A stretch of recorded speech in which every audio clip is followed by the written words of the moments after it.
Now, I have a lot of stories, and they're all true. But I picked one particular story I want to talk about, and that includes a couple of my friends. One is Tommy, the other one is Joey. It kind of rhymes, Tommy and Joey. But both of them were kind of, well, Joey was my best friend, and Tommy was like, even though he was a little older than me, he was like my kid brother. I loved him very, very much. We took martial arts together. We were together for a very long time.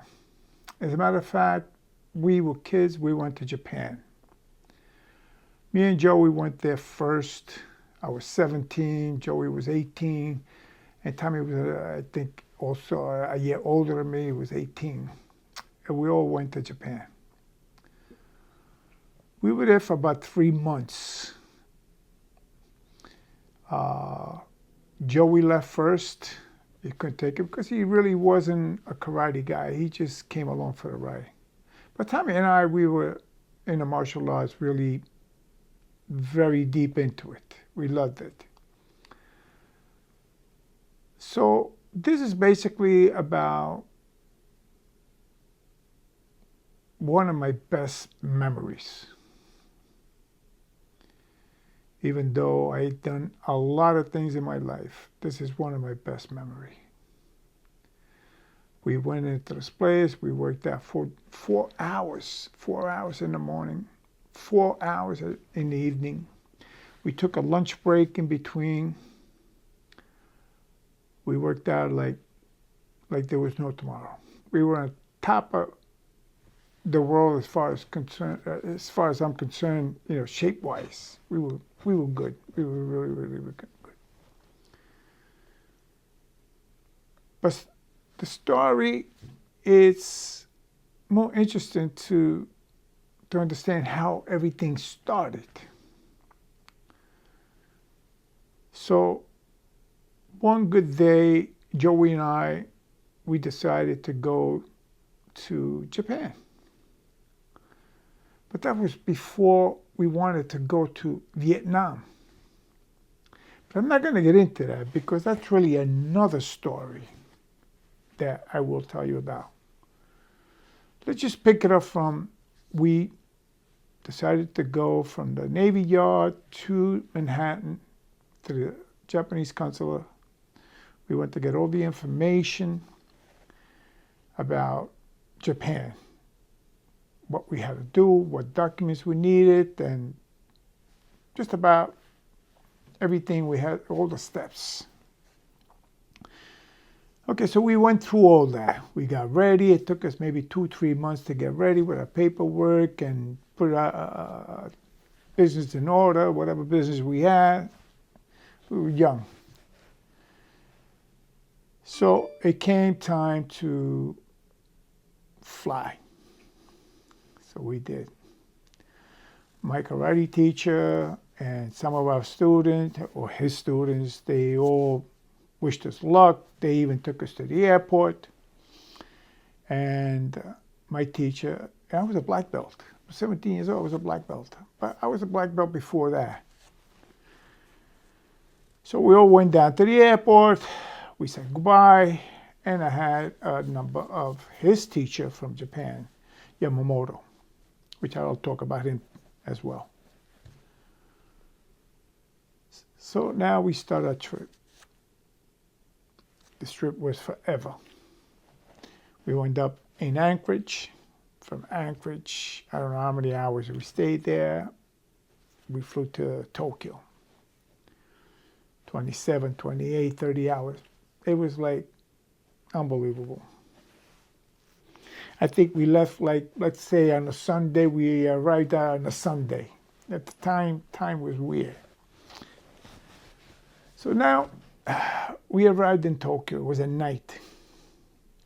We had this phone number of this karate teacher. We had an address. So we got into a taxi. Luckily enough, somebody spoke English. I don't remember exactly how that happened, but they took us to the location. Now, understand, we were exhausted from the flight. We were just looking to get to a place, just settle down and relax until next day. But when we got to this karate school, they were having a class, as a matter of fact. So we walked in, we introduced ourselves. There was somebody that spoke English.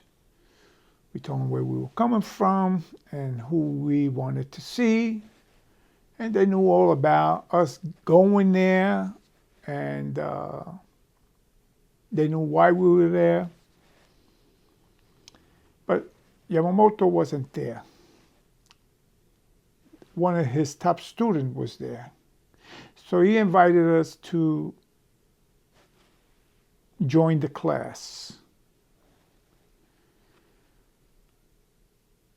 Now, in the middle of talking, introducing ourselves, they already had called some of the old-timers.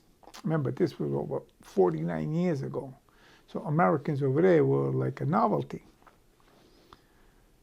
So they wanted to come and see this American, meaning me, what he was bringing.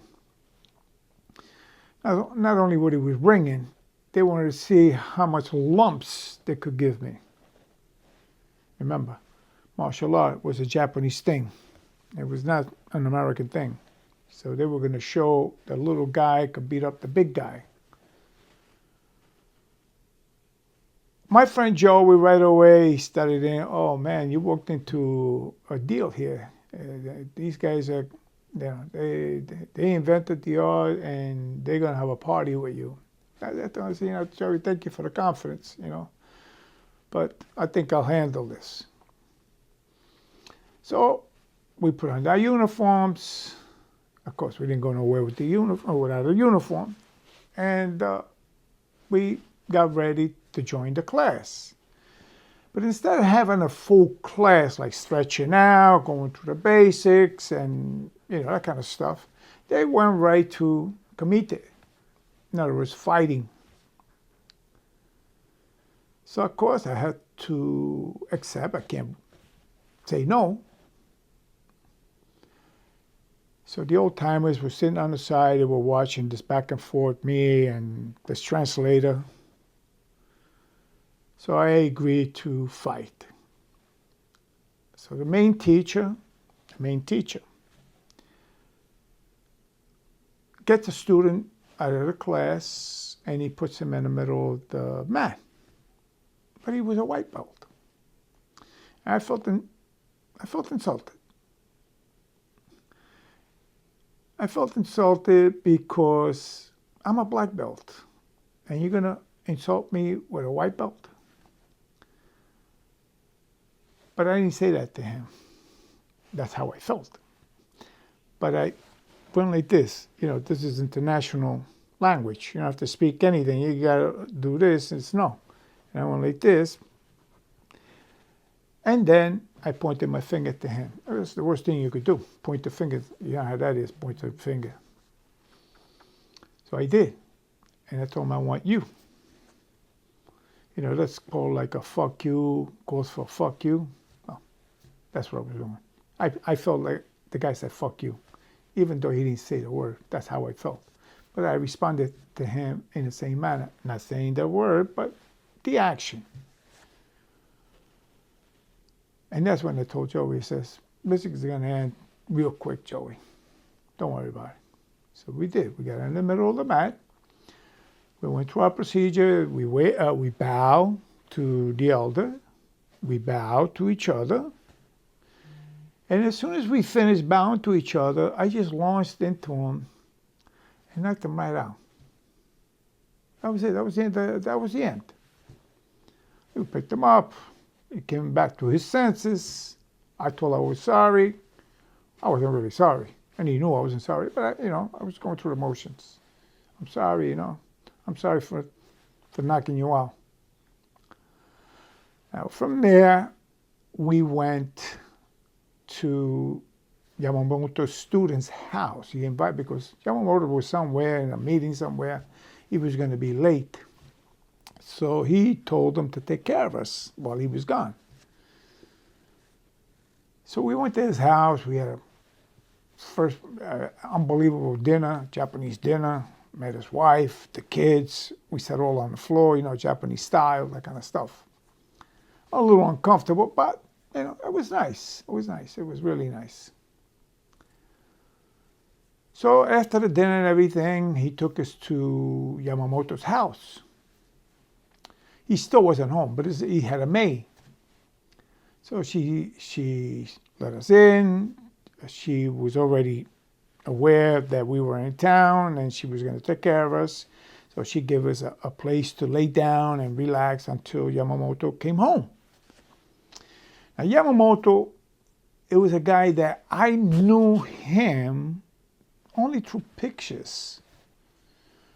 Like Black Belt magazine, pictures from tournaments. To me, this guy was like a giant of a martial artist. He was well known. So I knew of this monster of a karate guy. Always seen him in a uniform. You see a cop in a uniform, you look. You see a soldier in a uniform, you look. You see the same person in street clothes. You don't, it doesn't matter because he's just like anybody else. Anyway, this guy comes in while we were laying down. I heard somebody walk in. So I said, maybe that's the guy. Yes, Yamamoto. I didn't say guy, God forbid. So when he walked into the room where we were laying down, I was surprised because here comes this guy in a suit, a tie, these glasses, very small. He looked, I hate to say, but he looked like a cartoon character. I didn't laugh because I controlled myself, but I pointed at him and actually said, "You are Yamamoto." The guy spoke English. And I'm sorry, I couldn't help it. It came out. And I don't know if he could have ripped my head off or what, but he maintained cool. He said nothing. He says, "Yes, I am Mr. Yamamoto." I said, "Oh, I'm sorry, I was tired, didn't expect you." I made all kinds of bullshit excuses that didn't even make sense. Matter of fact, I don't even remember what I said. But I'm sure I made some cockamamie excuses. So now, we talked a little bit. He says, "I know you're tired, go to sleep. Tomorrow is another day." I said, "Okay, fine." So we did, we went to sleep. About 3 a.m, the maid comes in and he wakes us up. "You got to get ready. You got to go. You're going on the train." We're going on the train. Oh, fuck, we're going on the train. Okay, let's go. Got ready. We got our bags. Half asleep over there, tired from the trip the day before. He takes us to the rapid train. This train was so fucking fast. You couldn't see anything. It was just fast, fast, fast. The whole thing. I said, "Well, at least, we're moving fast." We were going to this island called Matsuyama Shikoku. I thought we was around the corner. Fucking thing, we ended up 24 hours later, we were still traveling. Because once this rapid train got to a certain point, we got off. We got on another train. It was one of those trains that you see in the cowboy movies, Western movies. So we got on the train. That thing was like forever. Finally, when we got to the end of that stop, we thought it was over. It was not. We had to get on a ferry. I don't know for how many hours to get to this island. Finally, we get to the island. We get to the island, and there was about 10 students waiting for us with the main teacher from that particular school. And just looking at him, we didn't get off the train yet. We were looking, no, not the train, the boat, the ferry. We were looking at these guys from the ferry. Said, "Damn, we were looking at their hands. They have big knuckles. They look like they were working out, gravel, trees, doors. God knows what the hell they were hitting, but their hands were like weapon. So my friend Joey said, "Wow, man, look at those hands, man. They look like hammers." I said, "Yeah, they look like hammers, man. They've been, breaking a lot of wood and breaking a lot of bricks and fighting with a lot of trees." He goes, "Yeah, man, they look like they're gonna hurt us." I said, "Well, I don't know about hurting us, Joey. They might be hurting you, but I'm not a tree." So he started laughing. Anyway, we get in the cars, we introduce ourselves, we get in the car, we start traveling, more traveling. In the middle of going to wherever, going to the school, of course, we stopped to get something to eat. So it's wonderful, a wonderful experience. Sake, all kinds of stuff. It was awesome. But I got a little drunk, I was tired, I was confused, I was exhausted. I was thinking, what the fuck made me do this? But I was there. Finally, we get to the karate school. Beautiful. It was like an enclosed compound. Awesome. It wasn't really a monastery. I wouldn't say that, but it was really beautiful. Beautiful, beautiful place. So we figured that's where we were going to sleep. As a matter of fact, that's where we slept the first night. But before going to sleep, the teacher says, we're going to be having a class tonight. It was like 10 o'clock at night. We're having a class. They say, here it comes. They're looking to kick the shit out of me. Well, I'm going to tell them I'm drunk and I'm tired. Which I did. I told them I'm drunk and tired and I have no control. So he says, "Karate man, they fight drunk, tired, they always fight." I says, "Okay." I says, "But I'm telling you straight up and down, I have no control. I might hurt somebody, I might hurt myself." The guy didn't want to hear it. He was looking to put a beating on me. So that's when Joey, again, backing me up, says, so here it comes. I said, "You know what, Joey, I had enough of you. Just sit down, get ready, because we're going to go to sleep in a little while." Again, I told him, "Look, no control. We're going to fight. Let's fight." So he threw this guy on me that he looked like he could hurt you. So we bow again, the whole routine, bow to the teacher, bow to each other. I opened up his mouth. And I said, "You see, I have no control. I'm sorry." The guy says, "No problem." They stopped the fight, went to sleep. I says, "You could have avoided all this just by going to sleep." So we did, went to sleep. We were there for 3 months. But Tommy wasn't there yet. Tommy arrived about a week later. And that story is going to be the second part of the story.